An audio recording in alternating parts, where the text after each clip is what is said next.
Before we come to the first item of business, could I thank all the staff of the House Service and the Joint Departments for the ongoing commitment and hard work to ensure that the House can conduct its business.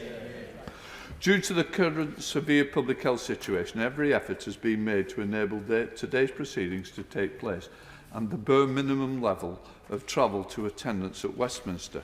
I should inform honourable members that when the speaking limit is in effect for backbenchers, a countdown clock will be visible on the screens of honourable members participating virtually, and the screens in the chamber will also issue the same announcement. Before I call the Prime Minister, I would like to point out that the British Sign Language interpretation of the statement is available to watch on parliamentarylive.tv. I now call the Prime Minister to make a statement. Boris Johnson. Thank you very much, Mr. Speaker. And can I share your gratitude to the House Commons staff, Mr. Speaker, for all their efforts, their hard work to allow us to meet today in the way that we are. And before I begin my statement, I'd like also to say that I know the thoughts of the whole House will be with the Honourable Member for Cardiff Central, who is currently in hospital with COVID, and we wish her a full and speedy recovery. Mr. Speaker, with your permission, I'll make a statement about the measures we're taking to defeat this new variant of COVID-19, protecting our NHS whilst it carries out vaccinations that will finally free us from this wretched virus. And, Mr. Speaker, there is a fundamental difference between the regulations before the House today and the position we faced at any previous stage, because we now have the vaccines that are our means of escape, and we will use every available second of the lockdown to place this invisible shield around the elderly and the vulnerable. Already, with Pfizer and Oxford AstraZeneca combined, we have immunised over 1.1 million people in England, over 1.3 million in the UK. Our NHS is following the plan drawn up by the Joint Committee on Vaccination and Immunisation, which is aimed at saving the most lives in the fastest possible time. And given that the average age of COVID fatalities is over 80, it is significant that we've already vaccinated more than 650,000 people in this age group, meaning that within 2 to 3 weeks, almost 1 in 4 of the most vulnerable groups will all have a significant degree of immunity. By February 15th, the NHS is committed to offering a vaccination to everyone in the top 4 priority groups, including older care home residents and staff, everyone over 70, all frontline NHS and care staff, and all those who are clinically extremely vulnerable. And in working towards that target, there are already almost 1,000 vaccination centres across the country, including 595 GP-led sites, with a further 180 opening later this week, and 107 hospital sites with another 100 later this week. Next week, we will also have 7 vaccination centres opening in places such as sports stadia and exhibition centres. Pharmacies are already working with GPs to deliver the vaccine in many areas of the country, and I'm grateful to Brigadier Prosser, who is leading the efforts of our armed forces in supporting this vaccine rollout.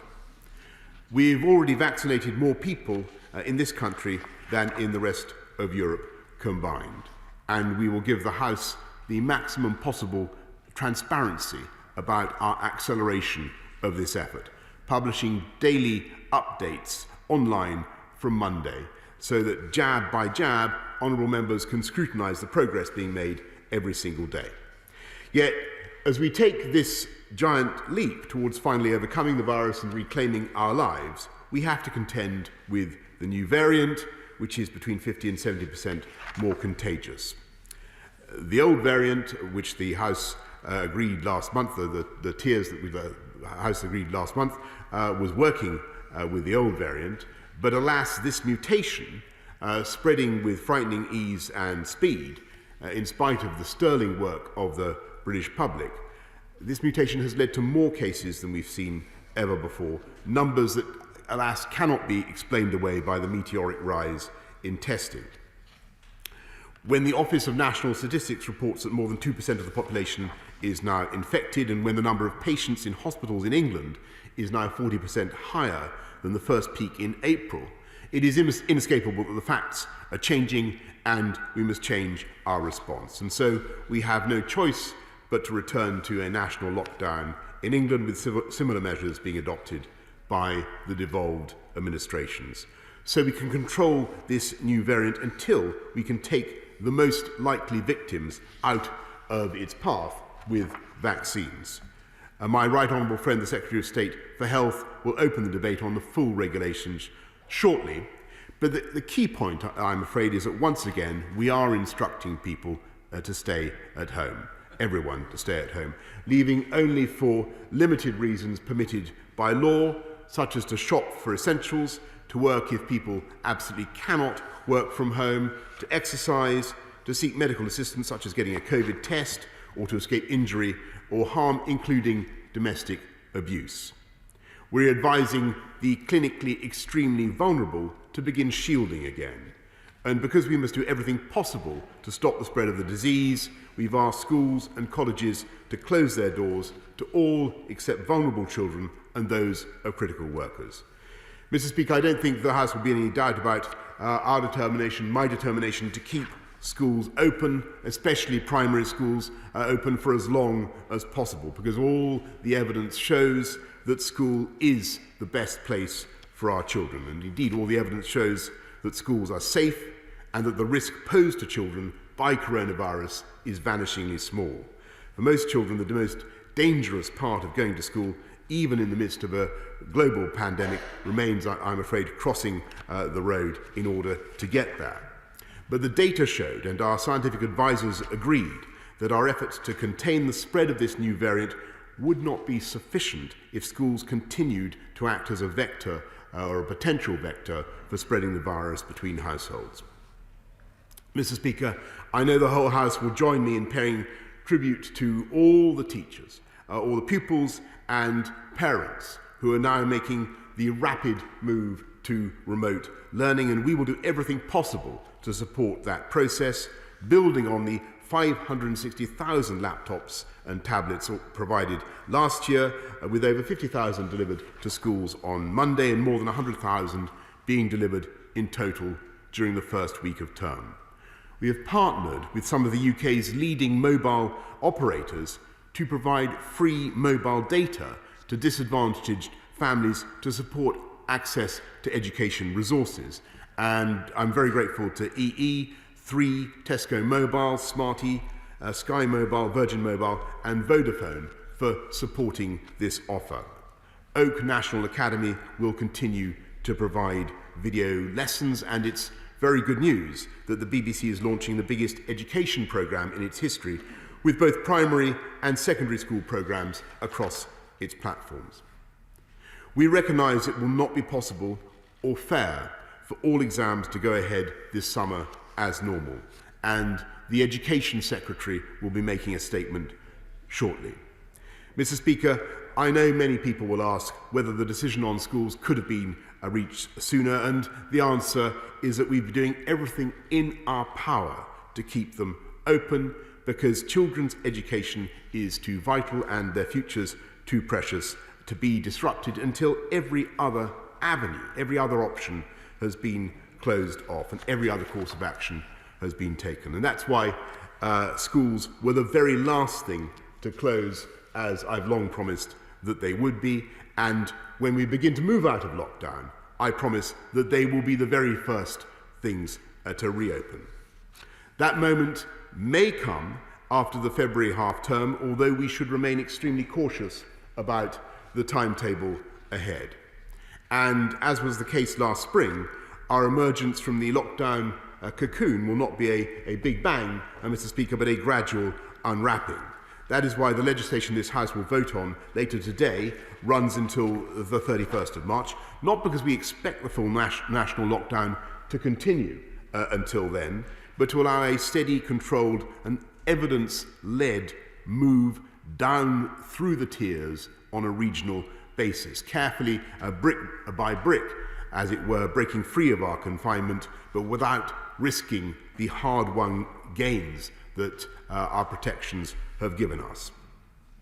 These restrictions will be kept under continuous review with a statutory requirement to review every 2 weeks and a legal obligation to remove them if they are no longer deemed necessary to limit the transmission of the virus. And for as long as restrictions are in place, we will continue to support everyone affected by them, from the continued provision of free school meals to the £4.6 billion of additional assistance for our retail, hospitality and leisure sectors announced by my right honourable friend, the Chancellor, yesterday. Mr. Speaker, we are in a tough final stretch, made only tougher by the new variant, but this country will come together. And the miracle of scientific endeavour, much of it right here in the UK, has given us not only the sight of the finish line, but a clear route to get there. After the marathon of last year, we are indeed now in a sprint, a race to vaccinate the vulnerable faster than the virus can reach them. And every needle in every arm makes a difference. As I say, we're already vaccinating faster than every comparable country, and that rate, I hope, will only increase. But if we're going to win this race for our population, we have to give our army of vaccinators the biggest head start we possibly can. And that is why, Mr. Speaker, to do that, we must once again stay at home, protect the NHS and save lives. And I commend this statement to the House. We now come to the Leader of the Opposition, Right Honourable Keir Starmer. Thank you, Mr. Speaker, and can I thank the Prime Minister for advance sight of his statement and for his telephone call on Monday to update me. Can I also thank him for his kind words about the Honourable Member for Cardiff Central. She is still in hospital, but I'm happy to say that she is now improving. I also want to thank everybody on our NHS and on the front line for all the work they're doing at the moment in the most stressful of circumstances. The situation we face is clearly very serious, perhaps the darkest moment of the pandemic. The virus is out of control. Over 1 million people in England now have COVID. The number of hospital admissions is rising. Tragically, so are the numbers of people dying. And it's only the early days of January, and the NHS is under huge strain. In those circumstances, tougher restrictions are necessary. We will support them, we will vote for them, and urge everybody to comply with the new rules. Stay at home, protect the NHS, save lives. But this is not just bad luck. It's not inevitable. It follows a pattern. In the first wave of the pandemic, the government was repeatedly too slow to act. And we ended 2020 with one of the highest death tolls in Europe and the worst hit economy of major economies. In the early summer, a government report called Preparing for a Challenging Winter warned of the risk of a second wave, of the virus mutating, and of the NHS being overwhelmed. It set out the preparations the government needed to take. I put that report to the Prime Minister at PMQs in July. Throughout the autumn, track and trace didn't work. SAGE advised a circuit break in September, but the Prime Minister delayed for weeks before acting. We had a tiered system that didn't work. And then we had the debacle of the delayed decision to change the rules on mixing at Christmas. The most recent advice about the situation we're now in was given on the 22nd of December, but no action was taken for 2 weeks until Monday of this week. Mr. Speaker, these are the decisions that have led us to the position we are now in. And the vaccine is now the only way out. And we must all support the national effort to get it rolled out as quickly as possible. We will do whatever we can to support the government on this. We were the first country to get the vaccine. Let's be the first country to roll out that vaccine programme. But we need a plan to work to. The Prime Minister has given some indication in the last few days, but can he tell the House exactly what the plan is? Can the NHS deliver 2 million vaccines a week? I think they can. I hope they can. But do they have the resources and support to do so? And we will support that, of course. Will there be sufficient doses available week on week to get us to the 14 million doses by mid-February? What can we do to help? It's vital that that happens. I'm glad to hear that high street pharmacies will be helping. Can we use volunteers in support of this national effort? Let me turn to financial support. Yesterday's announcement will help, but the British Chamber of Commerce and others have already warned it's not enough. There are big gaps and big questions. First, why is there still nothing to help the 3 million self-employed who've been excluded from the very start? That was unfair in March of last year.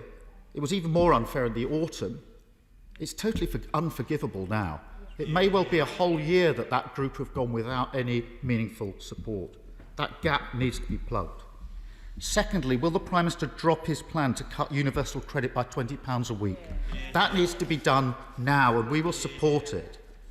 Will he immediately extend the eviction ban? That's due to run out just in 5 days' time now, just as we're going into this new phase. Third, will he address the obvious issues with financial support for those required to isolate, including statutory sick pay and support for local councils? And will the Prime Minister finally recognise that now is the worst possible time to freeze pay for our key workers? On schools, we all recognise the huge damage that closing schools will cause for many children and families. But the Prime Minister knew that closures might be necessary, so there should always have been a contingency plan. Up to 1.8 million children don't have access to a home computer, and 900,000 children live in households that rely on mobile internet connections. So can the Prime Minister tell us, when is the government going to get the laptops to those that need them? He's spoken about the 50,000 delivered and the 100,000 more, but 1.8 million children don't have access to a home computer. So there's real urgency needed now as we go into these weeks. I welcome what the Prime Minister said about telecoms companies cutting the cost of online learning. It's vital that they do so. I'm assuming that's happening straight away because we can't delay there. And will the Prime Minister be straight about what's going to happen with exams this year? We cannot leave this until months down the line. In particular, and very pressing now, for those who are meant to be taking their BTEC exams in the next few days. Surely they must just be cancelled. Some leadership on this is desperately needed. Next, Mr. Speaker, our borders. The Prime Minister knows there's real concern about the rapid transmission of this disease. There are new strains being detected in South Africa, Denmark and elsewhere. The quarantine system isn't working. The Prime Minister said yesterday that we will be bringing in extra measures at the border. I have to ask, why are those measures not introduced already? They've been briefed to the media for days, but nothing has happened. Mr. Speaker, this is the third time the country's been asked to close its doors. We need to make sure it's the last. We will support the Prime Minister and the government in these measures. We will carry the message and do whatever is asked of us. But we will demand that the Prime Minister keeps his side of the bargain. Use this latest lockdown to support families, protect businesses and get the vaccine rolled out as quickly and safely as possible. Thank you, Mr. Speaker. Well, I thank the right honourable gentleman, who I think made some sensible points there, in addition to some slightly party political ones. And I just say on the political points, I think it is worth remembering that the waves of coronavirus that we've seen across Western Europe in the last few weeks, I'm afraid, we are also seeing here, with the additional pressure, Mr. Speaker, of the new variant of the virus. I think most people do understand that. He asked about support for the self-employed, and we've already given, I think, 13.7 billion to help the self-employed in particular, as part of a massive package of support for jobs and livelihoods across the whole of the UK, totalling 260 billion. Mr. Speaker, we will continue to support families through universal credit. There's been an uplift, as he knows, of £1,000 until at least until April. The eviction ban is under review. There's been above inflation pay increase for public sector workers. Nurses in particular have had a 12.8% increase over the last few years. He asked about laptops and devices.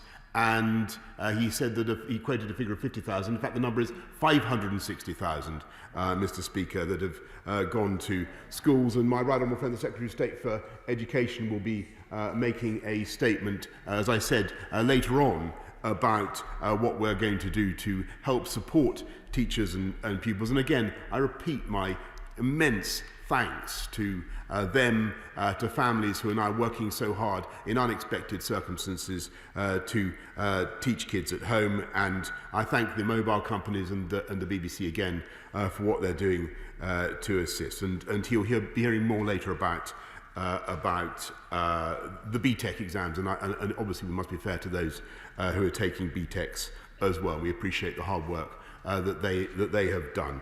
He asked about a good question about borders, and I think it's vital that we protect our borders, protect this country from the readmission of the virus from overseas, and that's why we took tough action in respect of South Africa when the new variant became apparent there, and we will continue to take whatever action is necessary to protect this country from the readmission of the virus. I'm grateful for the Right Honourable Gentleman's support in the vaccination programme. I must say I do remember the derision with which he attacked the vaccine task force and the efforts that they went to secure huge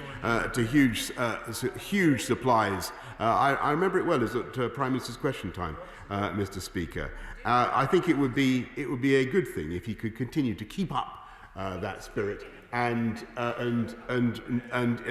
point out that not only did this country devise the first effective treatment of COVID, secure the first approval, stage 3 approval of a vaccine, the first to produce a vaccine that can be used at fridge temperature with great value to humanity across the world. And as I say, Mr. Speaker, the country that, as I stand before you today, has vaccinated more people than the rest of Europe combined. And I think it would be good to hear that from the gentleman opposite.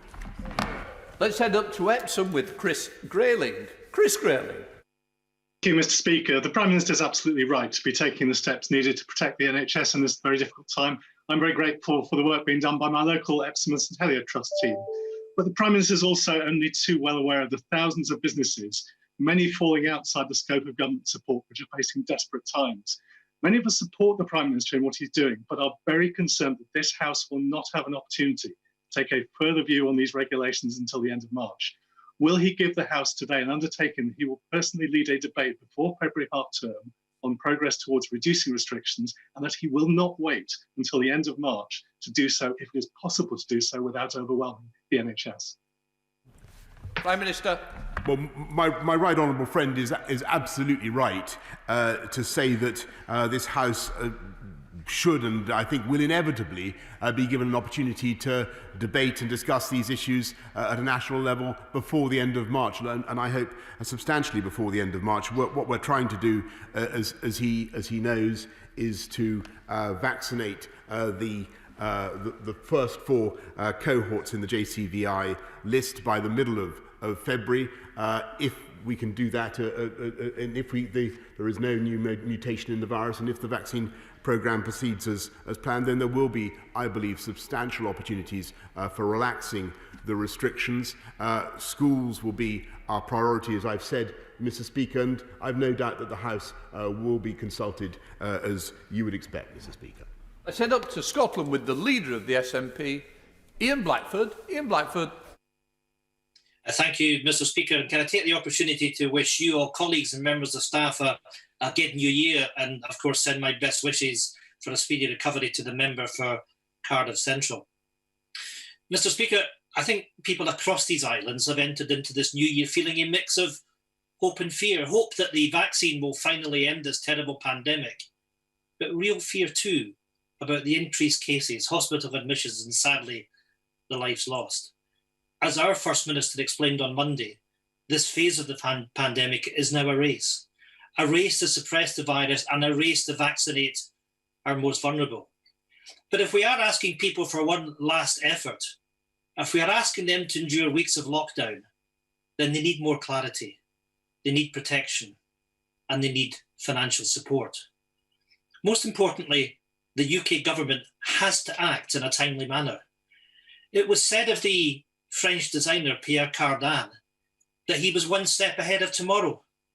Nobody would say that this Prime Minister is one step ahead of tomorrow or acts and shows leadership in dealing with this health pandemic. The Prime Minister was slow to act in the spring of 2020, slow in the autumn, and here again reacts after the events to the threats that we all face. I want to ask the Prime Minister 4 specific questions on vaccines, on travel and financial support, and I would appreciate if he would answer each of them, not just for us, but for all the public that want answers. So firstly, on the vaccine, Professor Jonathan Van Tam said last month that the only thing that will slow vaccine availability are the fill and finish supplies, such as specialised vials. Can the Prime Minister tell us exactly what actions are being taken to ramp up these supplies? On travel, is the Prime Minister prepared to learn from his government's past mistakes? Will he consider closing the UK border to all but essential travel to prevent new strains of the virus spreading? On support for the self-employed, yesterday, why did the Chancellor again decide to exclude the 3 million freelancers and self-employed who haven't received a penny of financial support since the start of this crisis? They are desperate and they need help, and they expect the Prime Minister to respond today. And finally, on financial support for Scottish businesses. Yesterday morning, the Scottish Conservatives were busy making memes about an extra 375 million of Treasury support that they said was on its way to Scotland. Can the Prime Minister explain to Scottish businesses why, by the end of the day, it turned out there was no new money at all? Can the Prime Minister now give a personal commitment that the Scottish Government will get this money, this new money, for businesses in Scotland?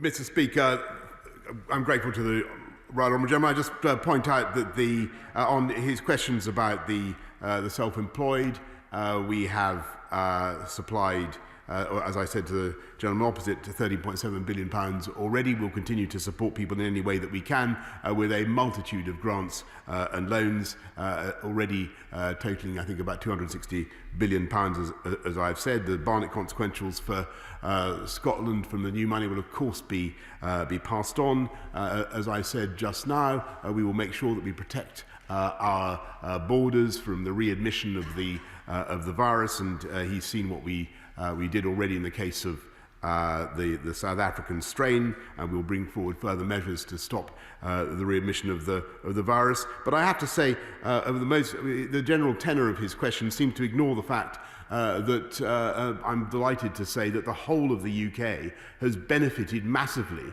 from the strength of the natural strength of the UK economy, the ability of the UK Treasury to make these commitments, and the mere fact that Scotland, Wales, Northern Ireland, every part of the United Kingdom has received the virus is entirely thanks to the strength of our national, received the vaccine, is entirely thanks to our national NHS. And that is, I think that I think we'll make common ground with the Right Honourable Gentleman opposite. It is thanks to our United Kingdom NHS, thanks to the strength of UK companies, that we are able to distribute a life-saving vaccine across the whole of our country. And I think that is a point that he might bear in mind.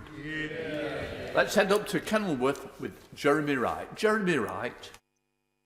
Thank you very much, Mr. Speaker. Most of us do appreciate the difficulty of the judgments my right honourable friend is having to make. And can I thank him in particular for the access he's given members of this House to the government's medical and scientific advisors so we can understand them better. But would he agree that just as it's important that everyone understands the reasons why we've gone into a national lockdown, it's just as important that everyone understands the circumstances that will allow us to leave it?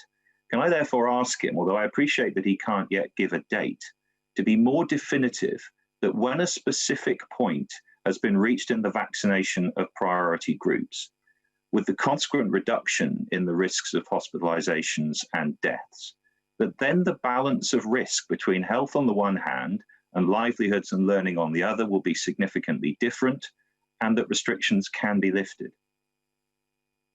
Well, he's making a very important point that I know will be on the minds of everybody in the House, and everybody watching this can understand the kernel now of the debate. So let me, and I understand why he wants a more detailed timeline. I know that colleagues across the House would love to have a more detailed timeline. Let me try and repeat, I think, what I can most sensibly say today. If our understanding of the virus doesn't change dramatically again as it has, if the vaccine takes effect, the vaccines take effect in the way that we think that they will, and the rollout continues to be successful, and above all, obviously, if everybody continues to play their part in following this lockdown and following the guidance to stay home, protect the NHS and save lives, then clearly at that moment on the 5th, around about the middle of February, 15th of February, when we have taken those 4 cohorts and immunised them, or shortly thereafter, there will be substantial opportunities to relax the restrictions that we currently face, if all those conditions are satisfied. And schools, as I say, Mr. Speaker, will clearly be the priority, and Mr. Speaker, the whole matter will quite properly be debated by this House of Commons. Let's head to Surbiton with Ed Davey. Ed Davey. Mr. Speaker, people are afraid and anxious. This lockdown should have come sooner, but we must all support it now and do all we can to vaccinate as many people as possible, as quickly as possible. But we also need more action to save people's jobs, their businesses, their livelihoods. Small businesses have shown incredible resilience, but now they worry whether they can survive another lockdown. And 3 million people, most of them self-employed, have been excluded from government support since the start, and the Prime Minister's answers today have not addressed that. Mr. Speaker, we must leave no one behind as we tackle this terrible virus. Employers and workers need support and certainty, and they need it now. So will the Prime Minister instruct the Chancellor to publish an emergency budget to include a business rates holiday next year, an extension to furlough at least until the summer, and support for every self-employed person in the UK, including those he has so far so unfairly excluded? Prime Minister. Well, Mr. Speaker, there will be a budget in the course of the next few weeks and months, as I'm sure he's aware. He's also aware that the government has made substantial cuts to business rates, to VAT, and has produced a package of £260 billion of support for businesses and jobs and livelihoods across the UK. And I repeat the points that I've made about the self-employed. I have massive sympathy with everybody who's facing a tough time at the moment. And I agree with him very much in what he said about the resilience of businesses. I think they are showing fantastic resilience under a huge amount of pressure. But the best way to help them now is for us, as I say, to follow this latest lockdown and get that vaccine rolled out and get our economy moving again in the way that we all want to. And the faster we can get through this period, the bigger the bounce back will be, and I'm confident that it will be a very, very substantial bounce back indeed. Let's head up to Stoke-on-Trent Central with Joe Gideon. Joe Gideon. Thank you, Mr. Speaker. Stoke-on-Trent is keen to play our part in the national vaccination programme. Our mass vaccination centre is ready and able to serve the residents of Stoke-on-Trent and North Staffordshire. However, it has not been scheduled to go live before the end of January. Can the Prime Minister ask the Health Secretary if this can be expedited if the supply of vaccines are available earlier? Minister. Yes, indeed, Mr. Speaker, and I'll ask the Minister to write to her as soon as possible. Let's head to Marianne with Liz Saville-Roberts. Liz Saville-Roberts. Diolch yn fawr iawn, Llefarydd, and I also would like to send best wishes to the Member of Parliament for Cardiff Central, and sincere thanks to everybody working on the front line with the NHS at this time. Now, a Conservative Party newsletter recently told party members to say, the first thing that comes into your head, even if it's nonsense. Yesterday, it appears the Chancellor took on board this advice and unwrapped £227 million of already announced funding as new for Wales. This is, and I choose my words with extreme restraint, willful misrepresentation, which deliberately misinforms desperate businesses in Wales.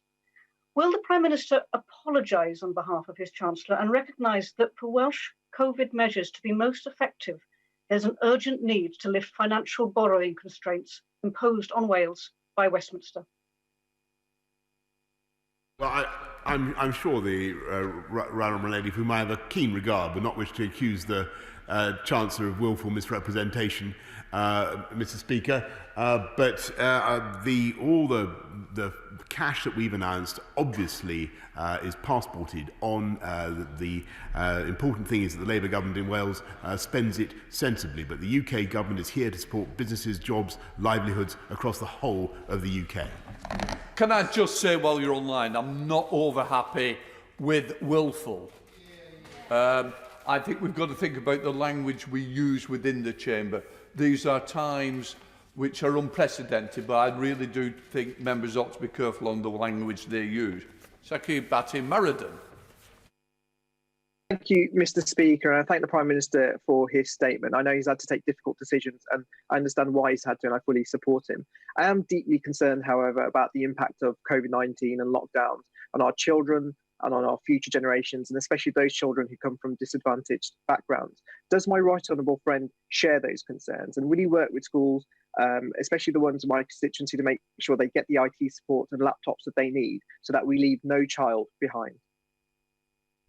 Prime Minister. My honourable friend is absolutely right to raise that question, and that's why we're putting so much cash, 300 million, into help schools and young people continue with their education online. We've discussed already the role of the BBC and the mobile phone companies, internet providers in helping as well, and the 560,000 devices that we've already delivered as part of a programme of 1 million for the children that need them most, laptops, computers and other devices. Let's head to Brighton Pavilion with Caroline Lucas. Caroline Lucas. Thank you very much, Mr. Speaker. It's extraordinary that yet again the Prime Minister didn't say a word about the government's test, trace, isolate and support system. Vaccination and lockdown are essential tools, but they don't replace the need to trace infections and isolate cases to help break the chain of transmission. It is an enduring scandal that we still don't have an effective contact tracing system, despite a whopping £22 billion being thrown at private companies and consultants. So will the Prime Minister fix it, including by ensuring people can afford to self-isolate if they have to? Will he increase statutory sick pay, widen eligibility criteria so the nearly 2 million people locked out of it can finally benefit? Will he increase the value of support payments and offer hotel accommodation if people need it? Prime Minister.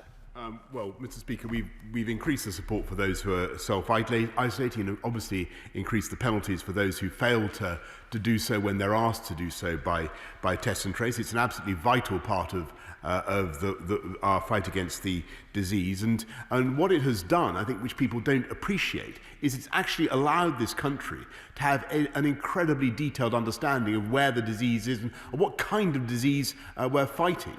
The UK is actually conducting 47% of all the genomic tests in the world to establish what is going on with the coronavirus and all its mutations. So NHS Test and Trace is a remarkable advance. Is it perfect? Of course it isn't, but it is also indispensable to our fight against the disease, as is, of course, people's self-isolation when they are contacted. You must self-isolate. William Bragg. Thank you, Mr. Speaker. Can I pay tribute to everybody at Stepping Hill Hospital and GPs across Stockport for their superb efforts in rolling out the vaccine, where all care home residents and those over the age of 80 will have received at least their first jab by the 15th of January. But will the Prime Minister ensure that he blasts away any bureaucratic barriers that are getting in the way and ensure that vital vials and other such equipment is in abundant supply? Because frankly, Mr. Speaker, there will be no excuses for any hindrance to this supreme national effort. Prime Minister. My honourable friend speaks entirely for me in what he says about the need to blast away bureaucratic obstructions, and I am proud to say at the moment that we've vaccinated more than any other country in Europe, indeed more than any other country in Europe put together. But that pace must not only be kept up, it must now, as the whole House can see, because everybody can do the maths, Mr. Speaker, it must now be accelerated. And we'll be saying more, Mr. Speaker, about how we propose to do that. Samuel Wilson. Thank you, Mr. Speaker. Prime Minister, for the third time in 9 months, the government has introduced a damaging lockdown policy which we know will cause thousands of businesses to go bankrupt, cost hundreds of thousands of jobs, damage children's education, lead the national debt to soar, remove basic liberties from people which we expect in a free democracy, all because the government says that we need, and the justification is we need to suppress the virus, protect the National Health Service, and to protect the vulnerable. Since those objectives were not achieved by the first 2 lockdowns, why does the Prime Minister believe that it will be achieved this time? Is there some firm evidence for it, or is it government just hoping it'll be third time lucky?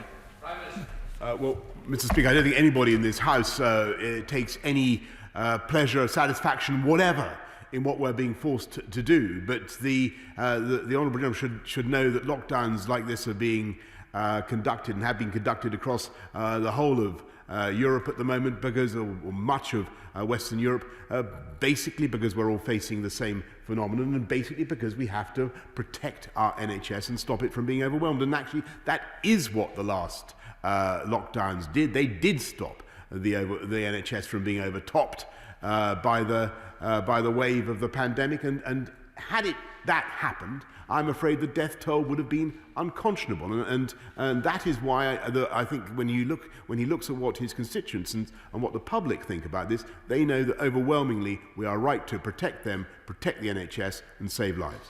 Tom Hunt. Mr. Speaker, I actually asked the people of Ipswich to come up with ideas for this question. The one I decided to go for was about the importance of grassroots sports clubs in Ipswich, particularly boxing clubs. In the summer, I visited Patrick's Boxing Club, which got help in the first lockdown, but at the moment it is struggling. It's still got fixed costs, it's got its rent, it's got its utility bills, but it's still adding a burden. And also Unity FC Club and the Ipswich Kickboxing Academy as well, which has a fantastic jab, not stab scheme to help combat crime and antisocial behaviour.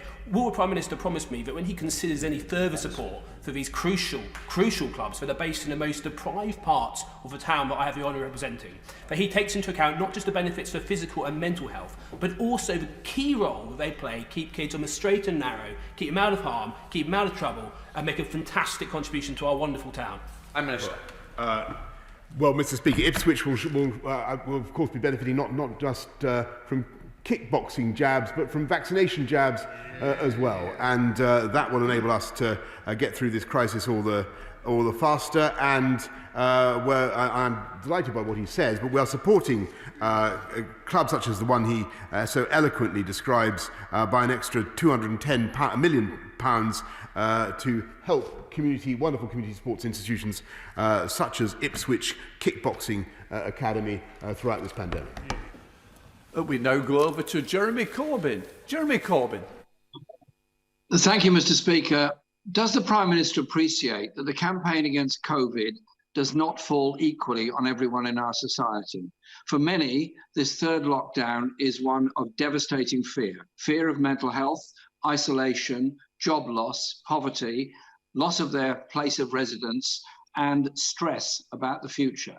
So will he, at the very least, ensure that statutory sick pay is increased to £320 a week, the universal credit is not cut, that the continuation of the protection of private tenants goes on after the end of this lockdown, and that above all else, he ensures that every child in every school and every student has a chance to learn online by provision of a computer and, yes, free universal broadband for all in our society? Minister. I thank the right honourable gentleman, who seems to be really recapitulating what his right honourable colleague has already asked me, as though he was still doing his old job. But I don't necessarily want to repeat all the points that I've made. Obviously, we're investing heavily to support jobs and livelihoods throughout the country. On mental health, he's right to draw attention to the risk of increased suffering caused by the privations of lockdown. That's why we're investing hugely in mental health provision, another 13 billion plus 18 million support for wonderful mental health charities across the country. So Desmond Swain. Pubs can't compete with supermarkets for off sales. Even within a household, you can't play tennis or golf. Notwithstanding the assault on liberty and livelihoods, why are these regulations pervaded by a pettifogging malice? Prime Minister. Pettifogging, yes. Malicious, no.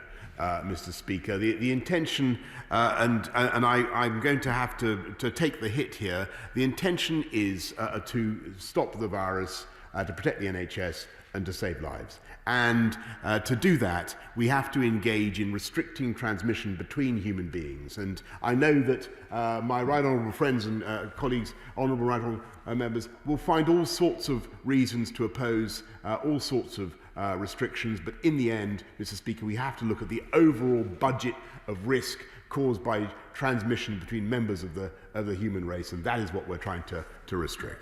Let's head up to Greater Manchester with Lucy Powell. Lucy Powell. Thank you, Mr. Speaker. I've just come from a call with the big business organisations, and I know the Prime Minister is meeting with them later on. So let me give him the heads up. Businesses are on their knees. It's been a year of lost trade and mounting debts. Cash grants are welcome, but they're not enough, and most won't get them anyway. What they desperately want is not more sticking plasters, but a proper long-term plan to help them survive to the spring and then thrive beyond it. It can't wait until the budget because many will be bust by then. So can he urgently tell his Chancellor to come to this House with a proper plan for jobs and businesses? And please don't insult us by re-rehearsing what he's already done, because honestly, it's just not enough. Prime Minister. Well, Mr. Speaker, she asked for a timetable, as indeed many colleagues on both sides of the House have done so, and business rightly wants as much certainty as possible. I think what we have now, for the first time since this pandemic began, is clear sight of the end and the way to the end.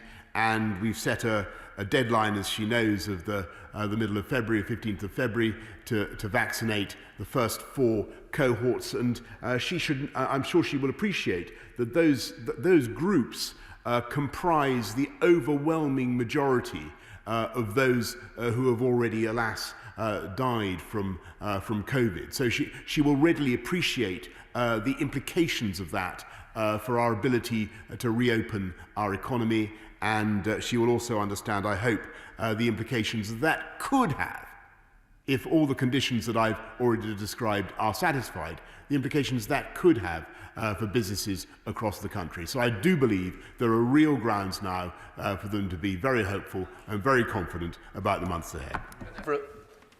Thank you, Mr. Speaker. Mr. Speaker, we've all seen the data, and people, normal people, really understand and do understand the need for this lockdown. But like so many people across this House, so many members opposite and on these benches, I worry about our economy, jobs, businesses, mental health, children's educational attainment. So perhaps the Prime Minister could tell us how normal people in Milton Keynes and beyond, will know that things are getting better. Prime Minister. Mr. Speaker, I thank my honourable friend, and he's absolutely right about people's feelings across the whole country. They want a sense of when they're going to get better, and I've tried to give that today. I really think with the pace of the vaccine rollout, if it can accelerate in the way that I think everybody would want, we will reach an important moment on the 15th of February, and as I've said many times in this House, I do believe things will be much better by the spring. Let's head up to Warrington North with Charlotte Nittles. Charlotte Nittles. Thank you, Mr. Speaker. Special schools weren't mentioned in the Prime Minister's speech, but they'll be remaining open over the course of lockdown. Can the Prime Minister please therefore advise the House what advice and support they have received to stay open safely for the often vulnerable young people who need them, and whether SEN school staff, students and their parents will be given priority access to the vaccine to keep them safe? Prime Minister. I thank SEN schools, their staff, parents, pupils for everything that they're doing, and all the work that's being done, by the way, by teachers across the country to continue to look after the children of key workers, vulnerable kids as well. And the point she makes about vaccination, which is one that I think many colleagues across the House have made, bringing forward the case for this or that group. I think it's vital that we as politicians leave that to the Joint Committee on Vaccination and Immunisation, who are driven by a desire to stamp out the disease as fast as possible and to reduce mortality. Let's head to Surrey with Jeremy Hunt. Jeremy Hunt. Thank you, Mr. Speaker. I fully support these measures and recognise just how difficult the decisions are. Before Christmas, we were told that testing was happening at the PHE facility at Porton Down that would tell us within a couple of weeks whether the vaccines worked against the new strain. I wonder whether the Prime Minister could update us on the latest on that.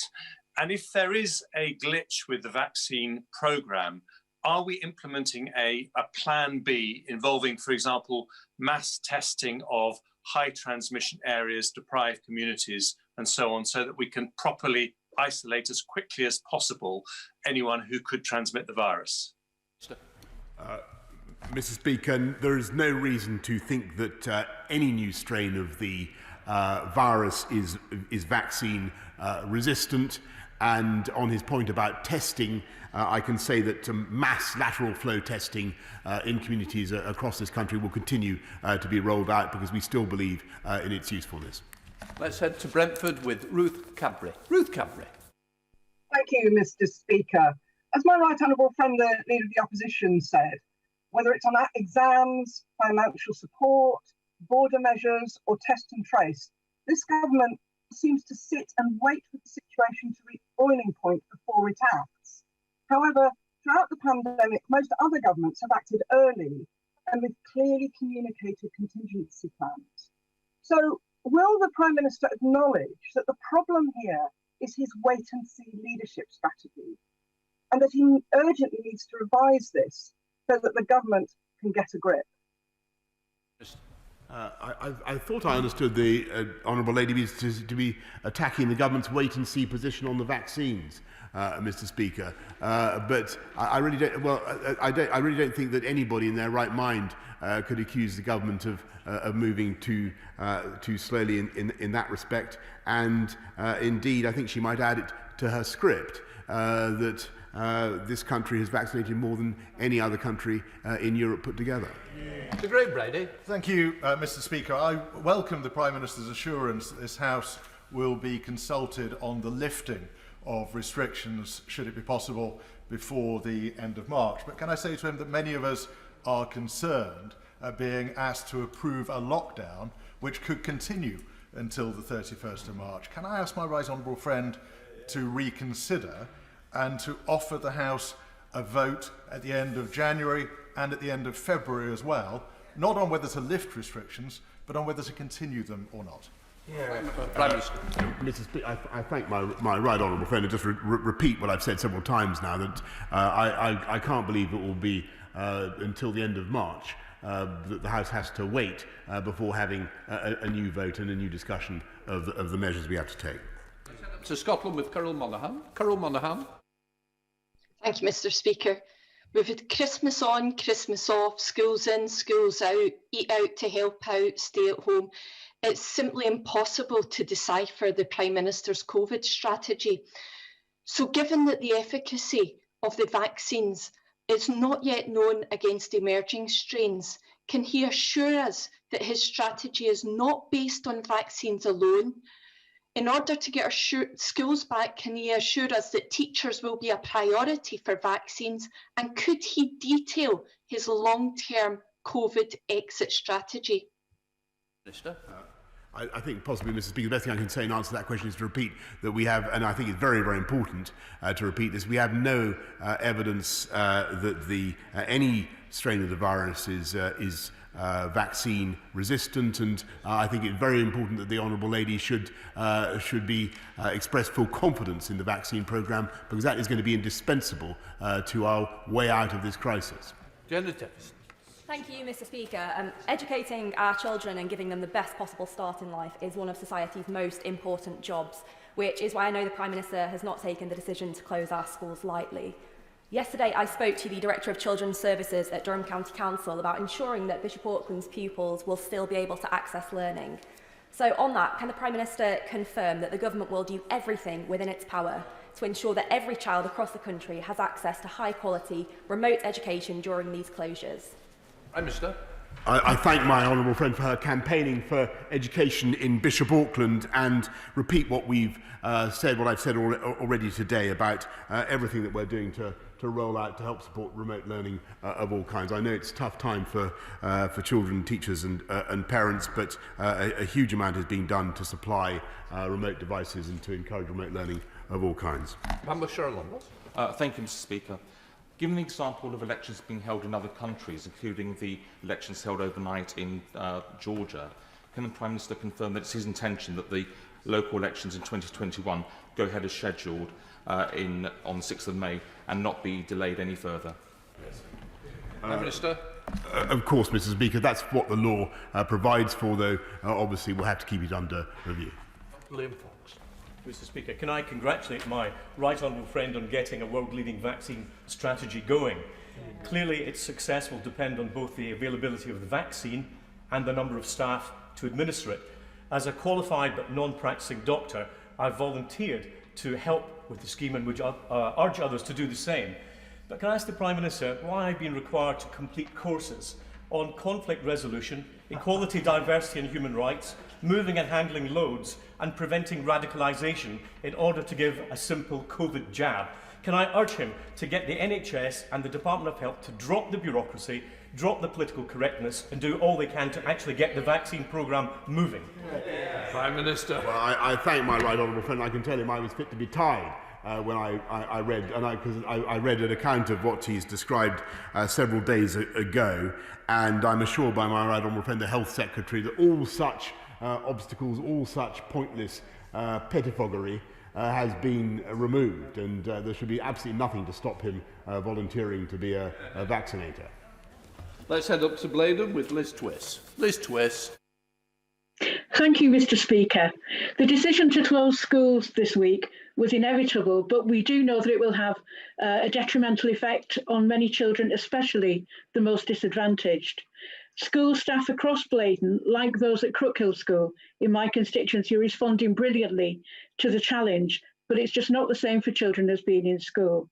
Will the Prime Minister commit now to working with teachers, trade unions and others to plan how we can level up the educational and life chances of our disadvantaged pupils post-COVID? Prime Minister. Yes, indeed I will, Mr. Speaker, because we must tackle the impact of differential learning that the last 12 months have had, and we will be looking in particular at the advantages of one-to-one tuition, which I think can be transformational, not just for kids who are falling behind, but for all kids. We now head to Wales with Stephen Crabb. Stephen Crabb. Thank you, Mr. Speaker. Without question, one of the most important things this government did in the first lockdown was to strengthen universal credit. And that's been a lifeline, not just for people who've lost their jobs, but also for people who've kept going out to work during this pandemic. People on low wages in retail, delivery jobs, people doing cleaning jobs.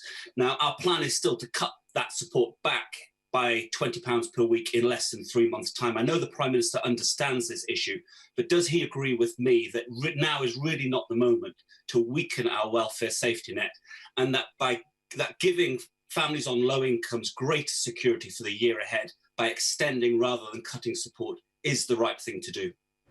Prime Minister. I fully understand the point that my right honourable friend makes, and all I'll say is that we'll of course keep this under review. Tracy Brennan. Thank you, Mr. Speaker. The Prime Minister will have heard across the House the concern for 3 million British taxpayers who've been excluded from support since March last year. They've had a terrible Christmas and New Year, and they're looking at another 3 months with no support at all. So it's no surprise then that their thoughts about the Chancellor's 90-second financial statement on Twitter felt like a kick in the teeth for those people with nothing. So does the Prime Minister believe that the excluded are important enough to get their own statement? And if so, when will the Chancellor be coming to this House to deliver it so that those taxpayers do not feel they are completely abandoned by this Prime Minister? Prime Minister.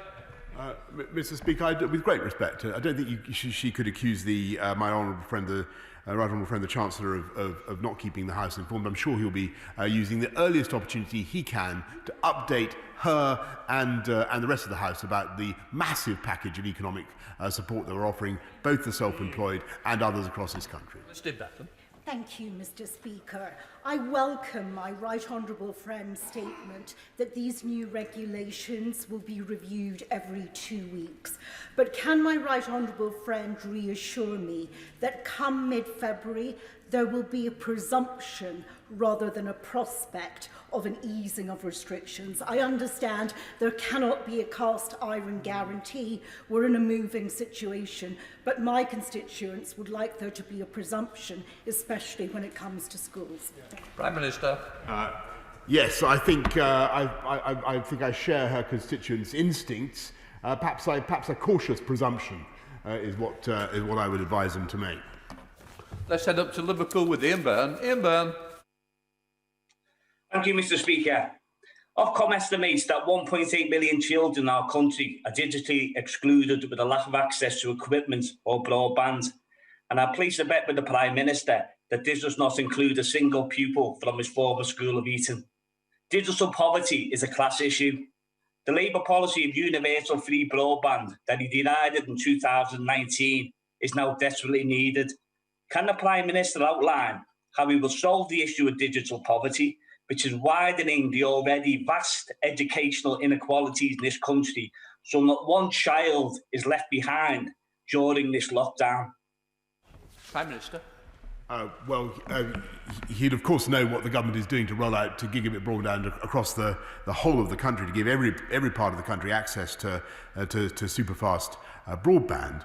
But in terms of the needs of people who don't have access to broadband yet, of course he'll have heard what we've said about the mobile phone, the internet providers who are coming together today to provide cut price access for those who need it across the country. I think that's the right thing to do. Dr. Ben Spencer. Thank you, Mr. Speaker. Once we've vaccinated the high-risk groups, so the vast majority of people who are at risk of death from COVID are protected, what will be the metrics in decisions made around moving areas down the tiers and reopening schools? Prime Minister. Grateful, Mr. Speaker. The metrics would be exactly the same as they were under the previous tiering system, so that we look at the rate of reproduction of the disease, we look at pressure on the NHS and the other factors that he would expect. Let's head to Birmingham with Steve McCabe. Steve McCabe. The weather's even worse now than it was last March, Mr. Speaker.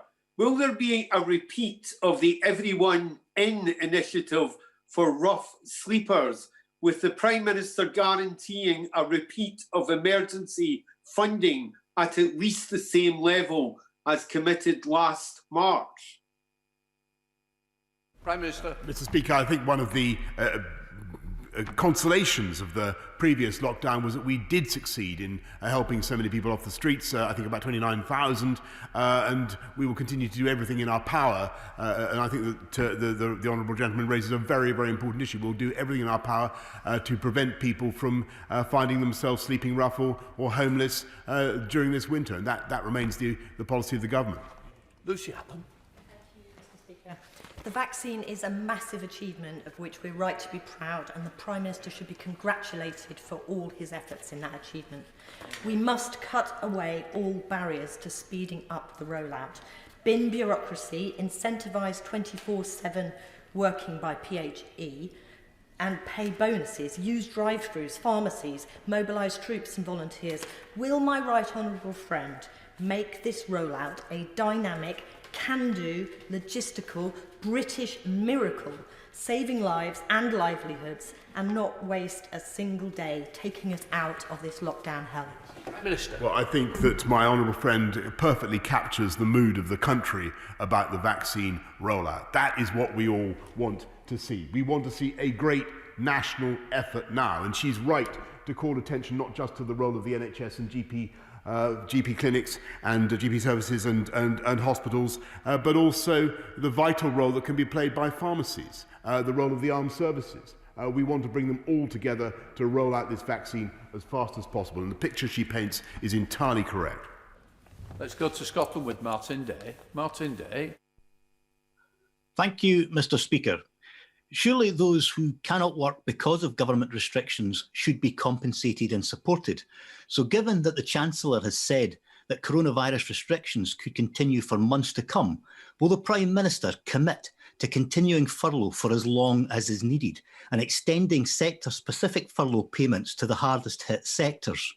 And will he ever do anything for the 3 million who have been completely excluded from any support? Prime Minister.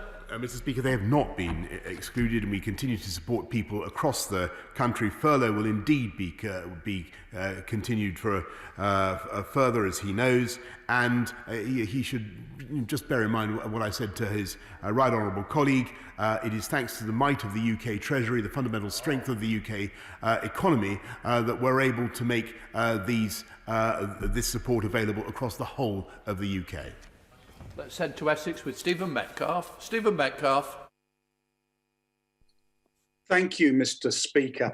Can I thank my right honourable friend for his statement and commend him for his actions?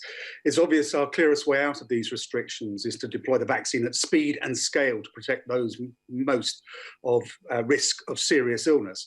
Will he therefore lay out plans not only for the first 4 groups in the JCVI list, but also how we intend to get the vaccine to other key groups that keep our country running day to day, such as teachers, police officers and home carers? Prime Minister. Well, my honourable friend, thank him. Well, we will have studied the JCVI's list of priority groups, and we will be setting out indeed, my honourable friend, the Health Secretary, will be setting out a programme for rolling that vaccine out, or those vaccines out, beyond the first 4 that I've already described. Let's head up to Manchester with Jeff Smith. Jeff Smith. Thank you, Mr. Speaker. My constituent Ross has had no work since the first lockdown and is one of the people who've fallen through the gaps in the self-employed support scheme. His only income now is £598 per month universal credit.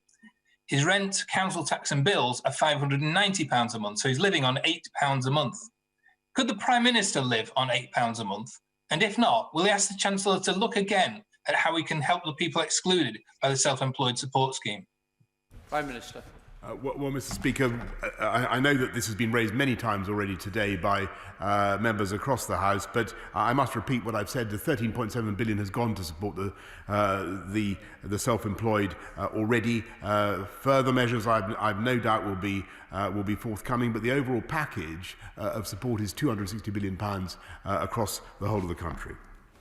Heading down into Cheshire to Esther McVeigh. Esther McVeigh. The Prime Minister will know that blue-collar conservatism was instrumental in persuading the supermarkets to return the business rate relief that they did not need. We asked them to do this on the basis that there are many who have gone without support during this pandemic, and it was on that basis that they returned that money.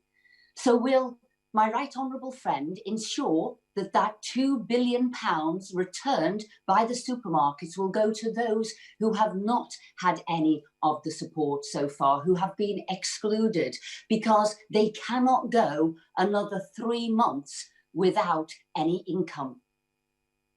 Prime Minister.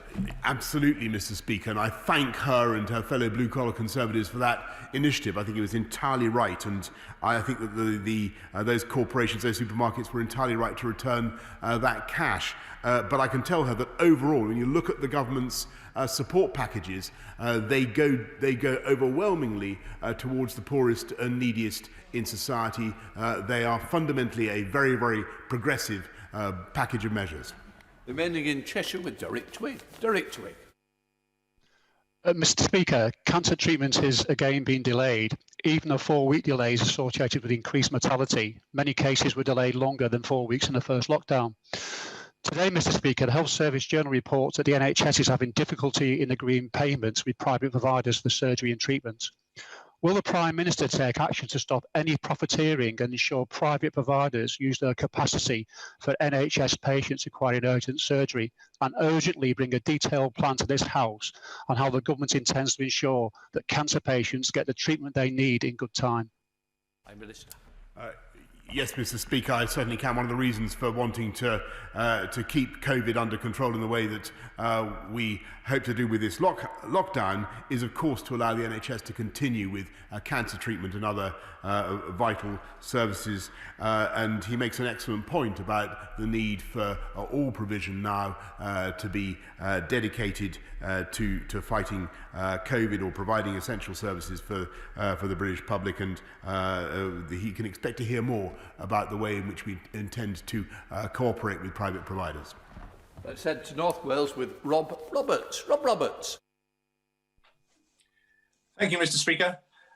So far, Welsh Government has had an additional £5.3 billion in additional funding for COVID, but is still sitting on more than £1 billion in unallocated money, while my businesses in Delyn are in serious danger. Can my right honourable friend apply any pressure on the Welsh Government to provide more assistance to Delyn businesses, or could those funds be reclaimed by UK Government so that we can step in to help businesses where Welsh Labour is letting them down? Prime Minister. Well, I think my honourable friend raises a very, very good and important point, and he is right to take that up with Welsh Labour, to hold them to account, and to insist that the Welsh Government spends that money where it needs to be spent. Let's head to Leeds with Hilary Benn. Hilary Benn. Thank you very much, Mr. Speaker. Can the Prime Minister tell the House when every child in my Leeds constituency and across the country will have access to a laptop, and when every parent who needs help will be able to afford the necessary broadband or phone charges so that their children can connect up to their lessons, their teachers and their classmates, and who should they contact if they can't? Prime Minister.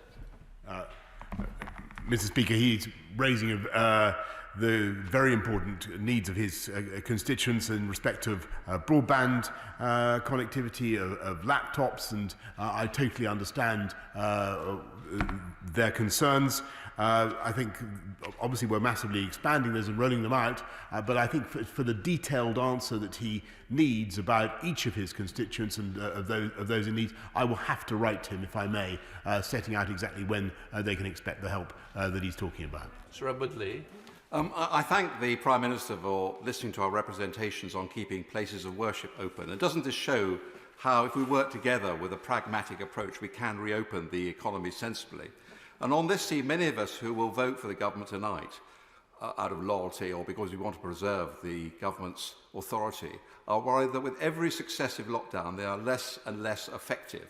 Because whilst every death is tragic, young people will have noticed reports that out of a population of tens of millions, only 400 have actually died who are healthy between 16 and 60. So will the Prime Minister tell people like me in these priority groups that there has to be an element of self-reliance, self-isolation, and actually looking after our own health, and we can't just rely on successive lockdowns? And particularly with the point of carers, I noticed that the Gainsborough testing centre was turning away people who were not showing symptoms. Surely we want to encourage all carers of all elderly people to go in and be tested. So let's get rid of all these bureaucratic hurdles and get more reliance on self-reliance. Yes.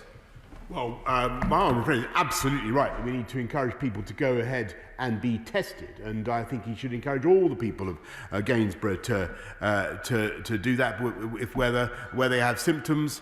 And as he will know, there are initiatives available for community testing with lateral flow testing that I think should be encouraged by colleagues across the House. I know are being encouraged by colleagues across the House. I totally support that. But I also think that the British public and this House overwhelmingly supports measures to protect the NHS and save lives. And he makes a valid point about the way that coronavirus impacts on the population. It does fall disproportionately on the elderly and the vulnerable, but those lives must be saved where we possibly can. And I think that is what people of all generations in this country want to do.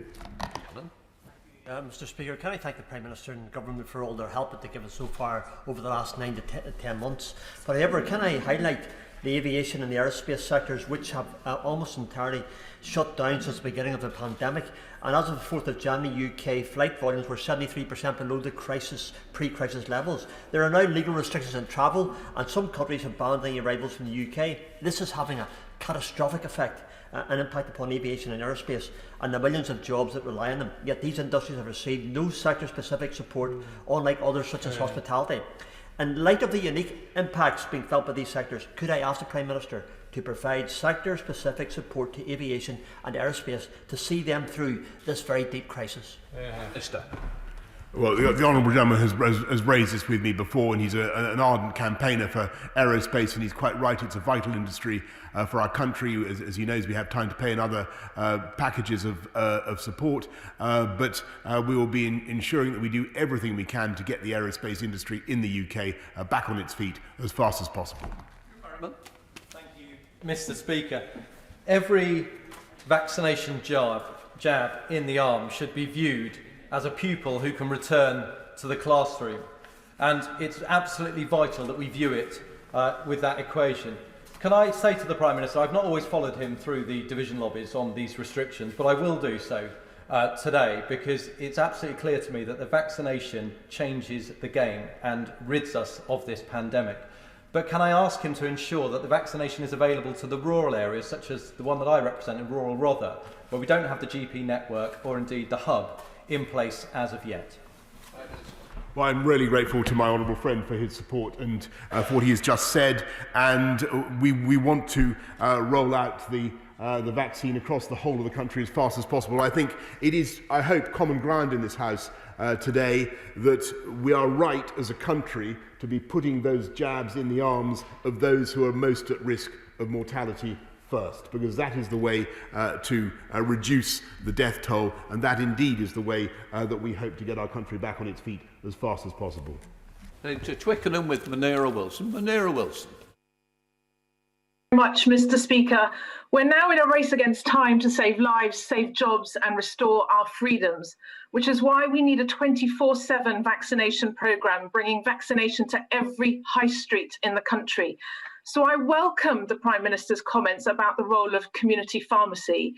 Will he confirm that it's not just a few big chains that will be involved, but the thousands of independent community pharmacies, such as Goods Chemist in Twickenham, who stand ready, waiting and able to vaccinate, but have been knocked back? They will provide vital capacity and be able to reach people that other mass vaccination hubs cannot reach. Well, I must say that the Honourable Lady is absolutely right to draw attention to the potentially vital role of community pharmacies. There are about 12,000 in this country, as I'm sure she knows. In my experience, they're great places. They're hygienic. The staff are knowledgeable. They're professional, and I think they can. We've already signed up hundreds to the campaign, and there'll be many more. I can assure her to follow. Speaker, I think it is exceptionally welcome that the UK has consistently tested more people than any other country in the world. And I think that this House owes a debt of gratitude and thanks to Kate Bingham and her team for procuring the vaccine at such large amounts and such diversified quantities, something that the EU vaccination scheme never managed to achieve. So can the Prime Minister just reassure me and the members of the South West that we will see the vaccine rolled out and that the lockdown will not be extended beyond any necessary point than it needs to? Yes, indeed, Mr. Speaker, and I thank him for his words about the vaccine task force, which, as I say, was satirised by the right honourable gentleman opposite, which I think was a mistake. And we will do everything we can to roll out that vaccine to his constituency and all constituencies across this country.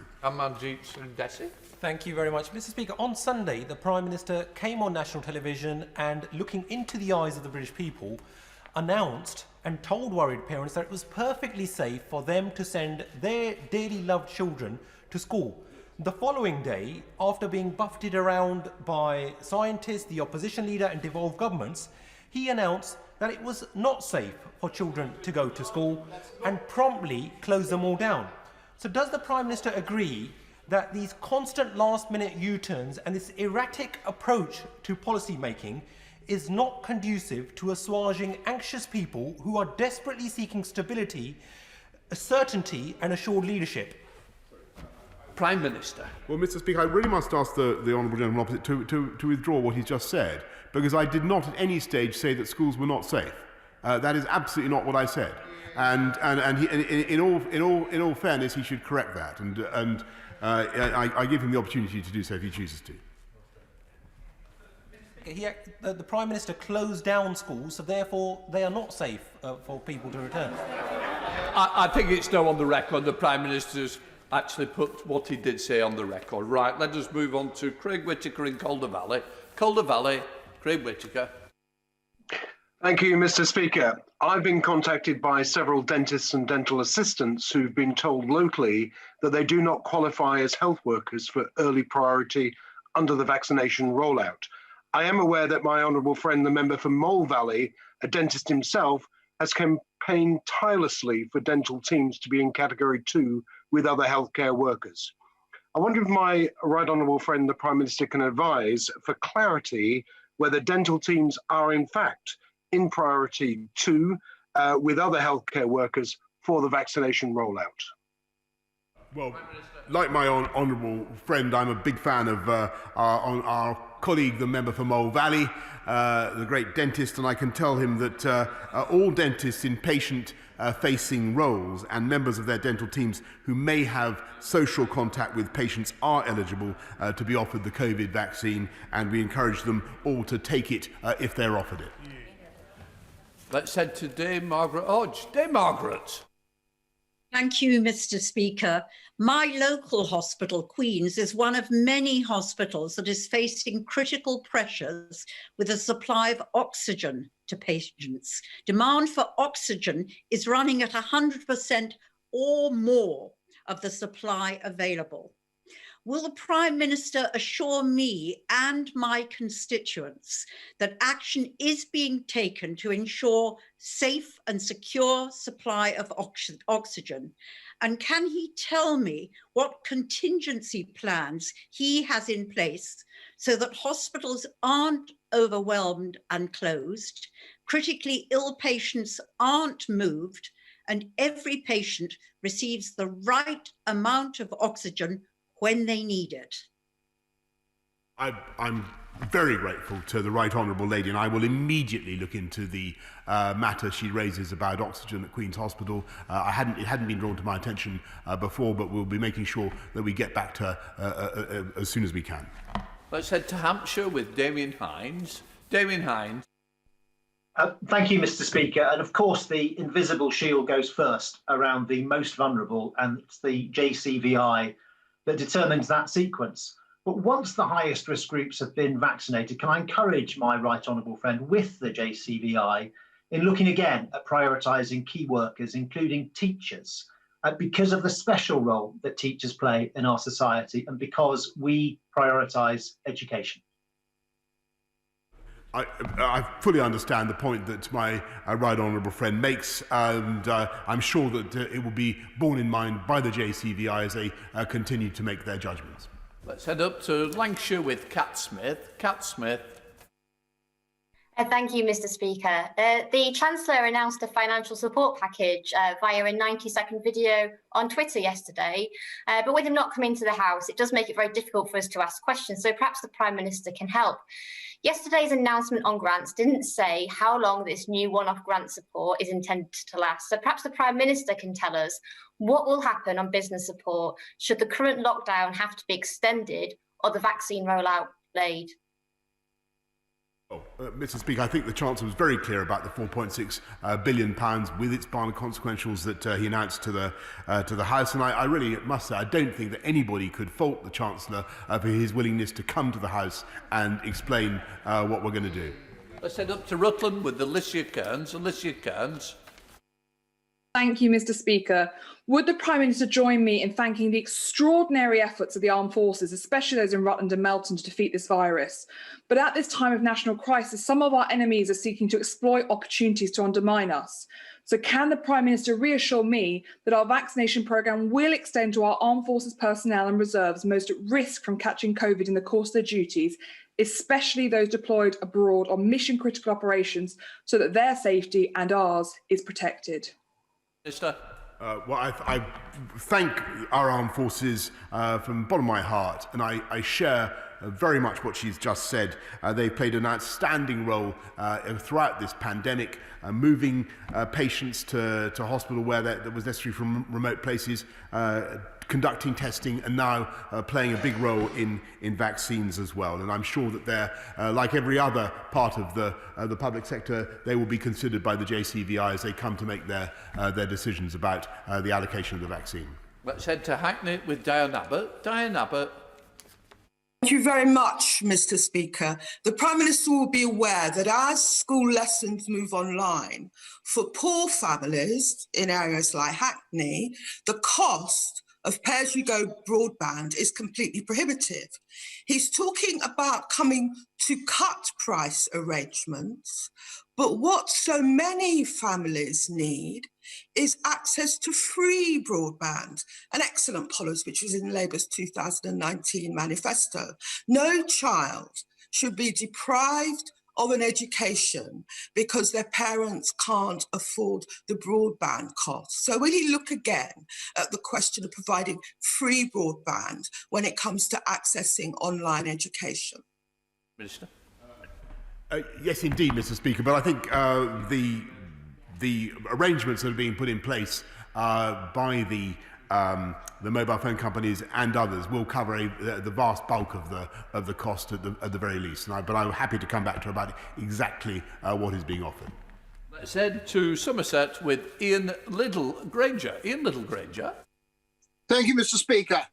In the Bridgewater and West Somerset constituency, we do accept that the lockdown was vital, and we do appreciate, Prime Minister, the extra help for businesses. But will my right honourable friend urge you to consider the way government help for local authorities is being paid?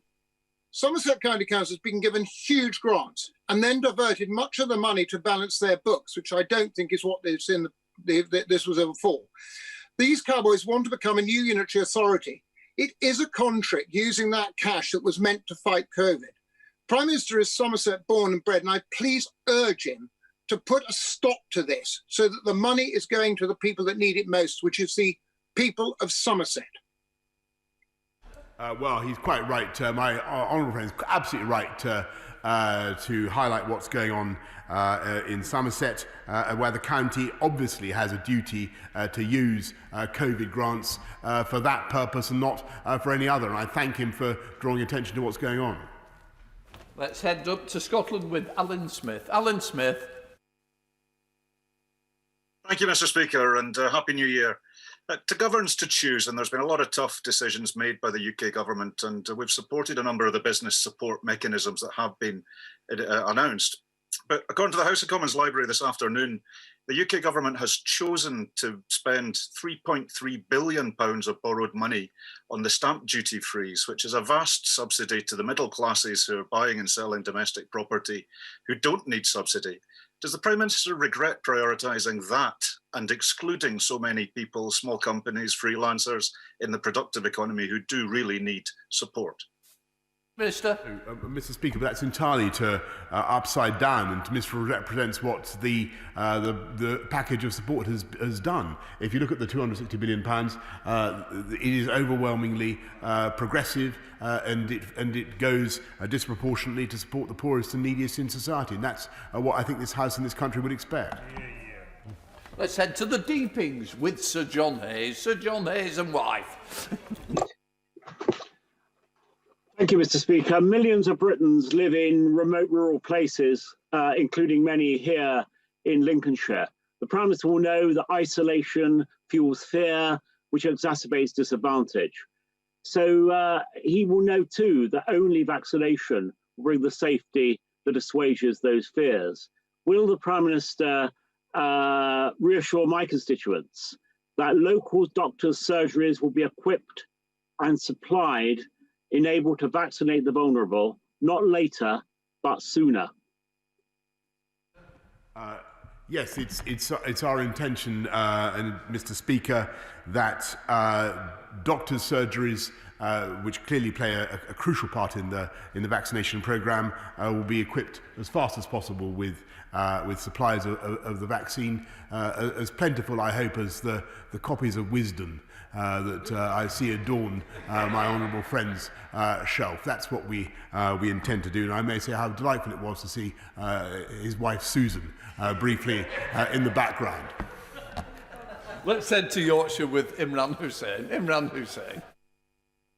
Thank you, Mr. Speaker. When the Chancellor announced his support schemes for businesses and workers last year, I repeatedly warned him that their coverage did not go far enough and that many people in Bradford would be unfairly excluded, putting jobs, businesses and the livelihoods of the self-employed at risk.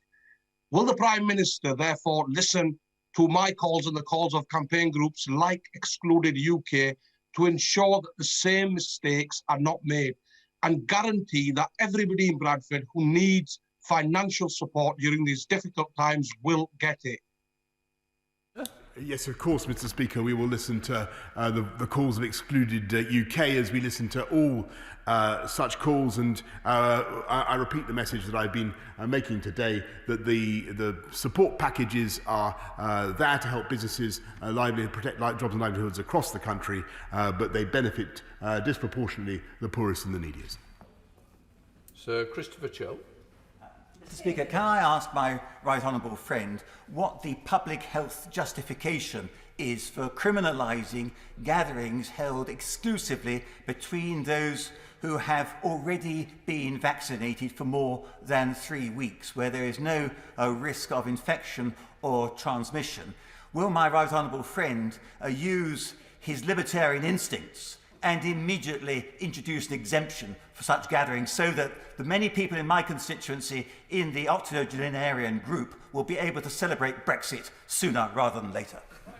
I don't think any power on earth is going to prevent my right honourable friend from celebrating Brexit, but his iron logic is of course applied to the restrictions which we've been forced to bring in. And all I can say, Mr. Speaker, as I think most members across this House understand, is that the whys and wherefores of each restriction are not necessarily susceptible to iron logic, but cumulatively they are there to protect the public, and I believe the public understands that.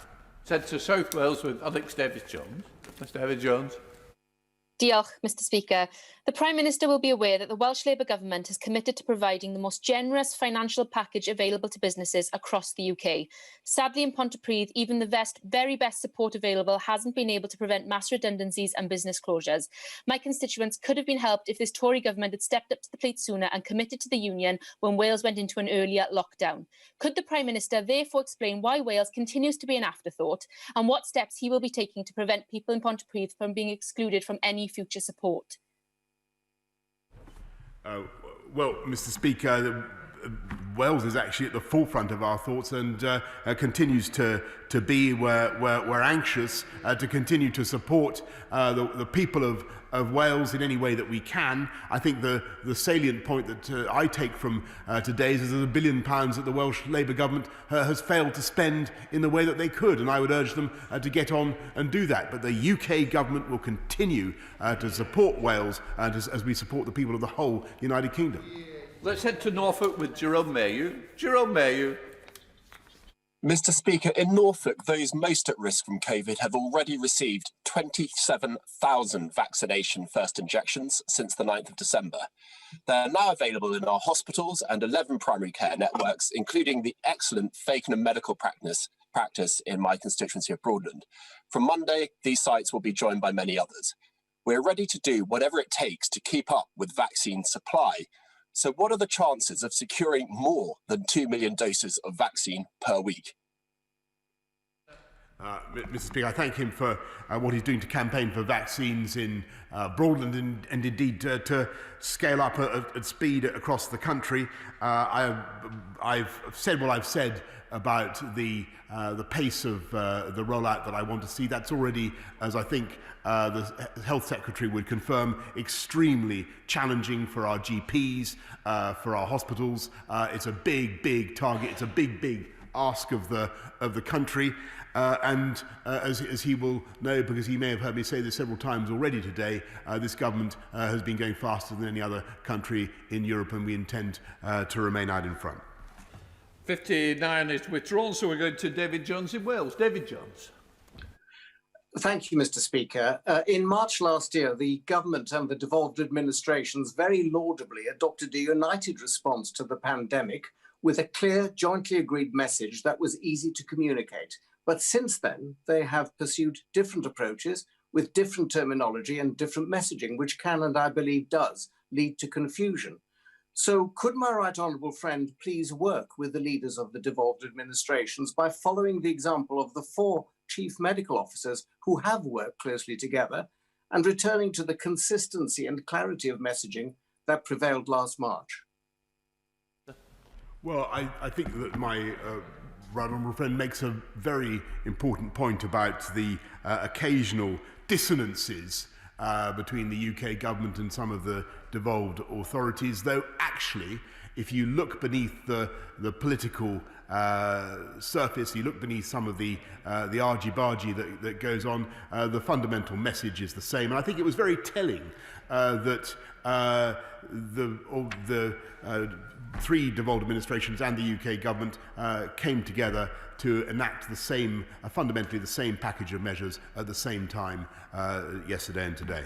To Cambridge with Daniel Zeichner. Daniel Zeichner. Thank you, Mr. Speaker. I've listened closely to the Prime Minister, but at no point have I heard him apologise to education leaders, teachers, students and parents for the chaos earlier this week. He rightly asks the public to change our behaviours, which is in all our interests, but there is a reciprocal obligation on him too. So what has he learned from all this, and what will he do differently in future? Mr. Speaker, I certainly wish to pay tribute to everybody involved in the education sector, the teachers, parents, pupils, everybody who's made a heroic effort to cope with this pandemic. And I think perhaps what he and I would agree on, that it was important to do everything we could as a country and a government to keep kids in schools if we possibly could. And indeed, I believe that was the policy of the Labour opposition, at least on Monday morning.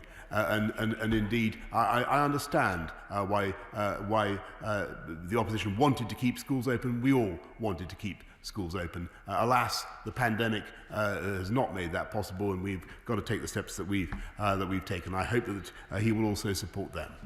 Let's head to Amersham with Dame Cheryl Gillan. Dame Cheryl. Thank you, Mr. Speaker.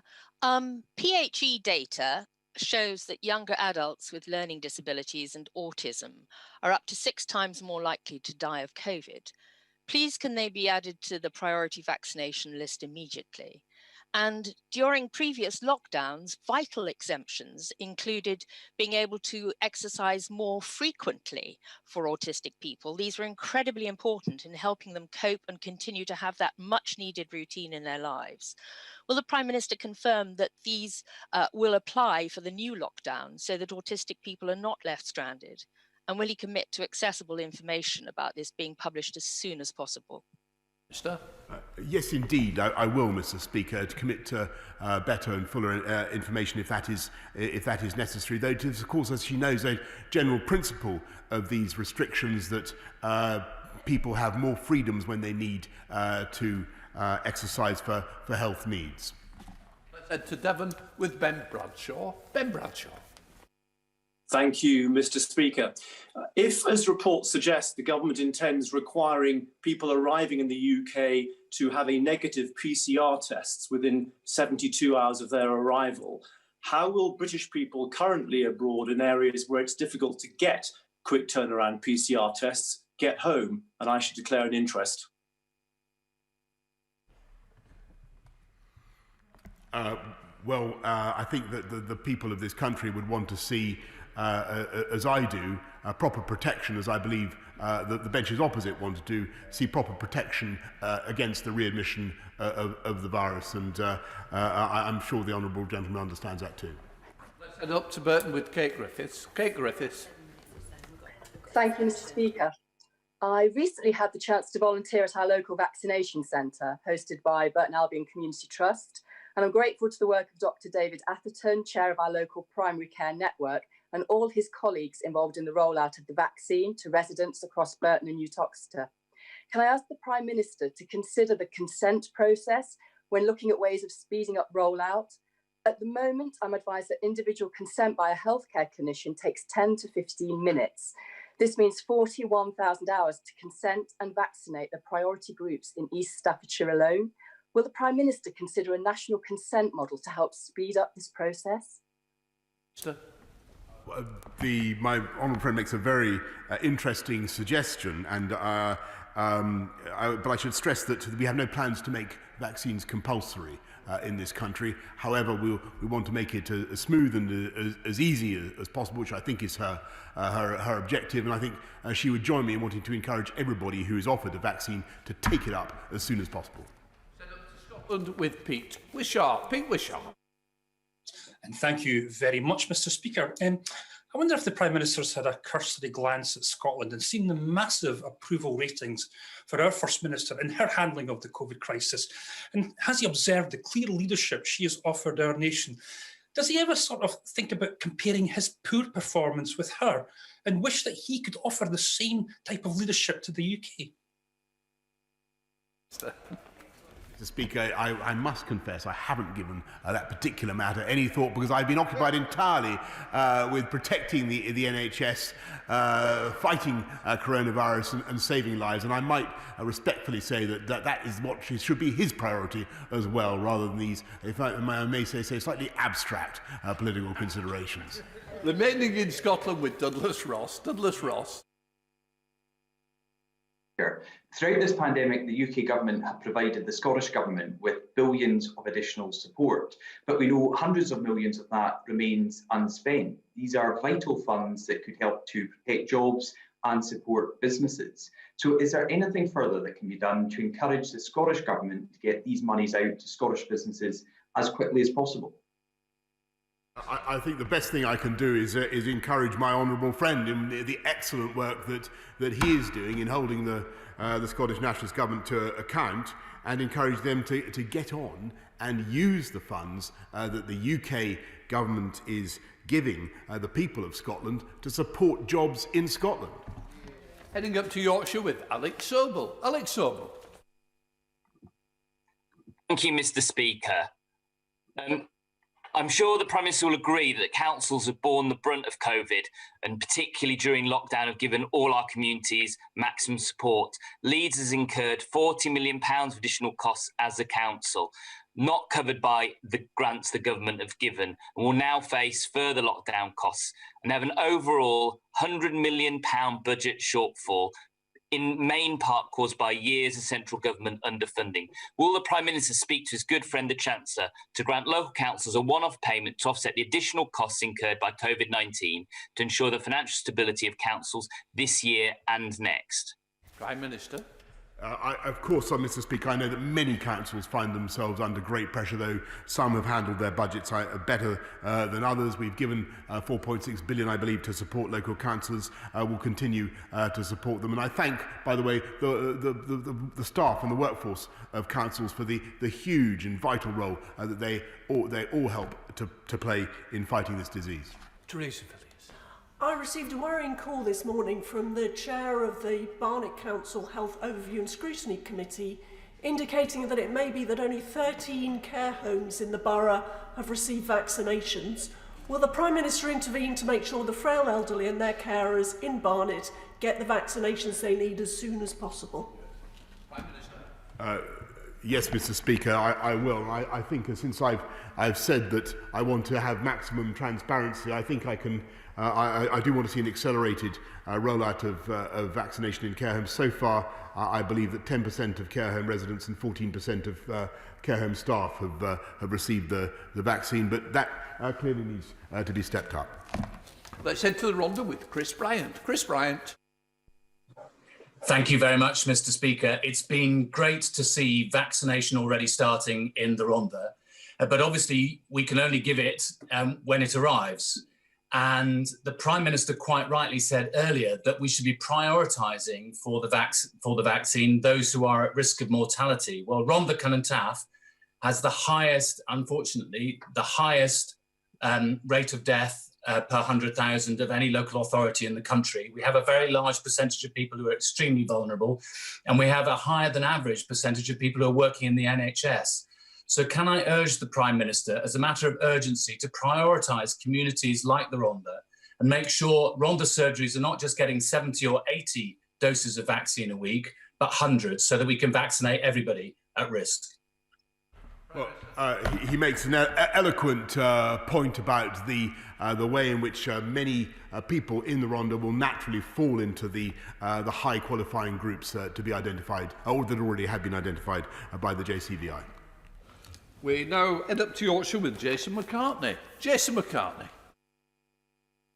Mr. Speaker, I welcome the Chancellor's £4.6 billion in new lockdown grants, but can the Prime Minister please look again at more support for hospitality, pubs, breweries, the entertainment industry, tourism, weddings, the self-employed and those excluded so far, and specifically maybe look at delaying the tax return deadline to help freelancers and the self-employed, and also look at extending business rates holiday and the VAT reduction, and finally look at setting up a hospitality and tourism recovery fund.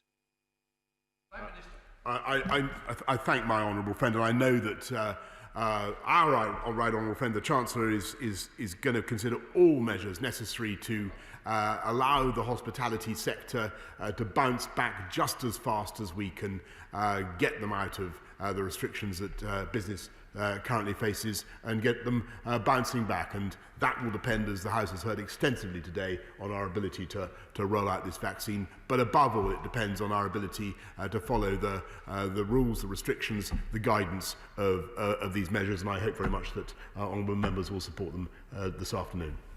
In order to allow the safe exit of vulnerable members participating in this business and the safe arrival of those participating in the next, I'm suspending the House for 3 minutes. Order.